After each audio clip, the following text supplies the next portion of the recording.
เสียงปืนสงบคงพบสันติวิธีเมื่อก่อนตอนหลบหลีกหนีบ่มีอีหยังติดตัวยังดีที่ได้น้ำใจเพิ่นให้สุขหัวเมื่อนี้ในความยานกลัวครอบครัวกลับมาบ้านคืนกำลังหุงข้าว19 นาฬิกากว่าทอดไข่ใส่ต้มมาได้มาตั้งแต่มื้อคืนลายเด้งสะดุ้งเตรียมถุงเสื้อผ้ากลับคืนโอ้ยใจ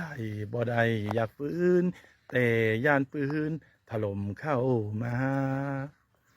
บ่กินหรอกข้าวหมู่เฮาจังกินมื้ออื่นจุกหลายลูกไข่สะอื้นลบคืนมองที่นี้มาคนอยู่ชายขอบกระหมอบรับดวงชะตานี่พรหมลิขิตของฟ้าหรือว่าลิขิตของคนเสียงปืนสงบพักรบในถอนชายแดนสันติให้มีมันแกนดินเดนของบรรพชนตายเจ็บมากมายเมื่อใด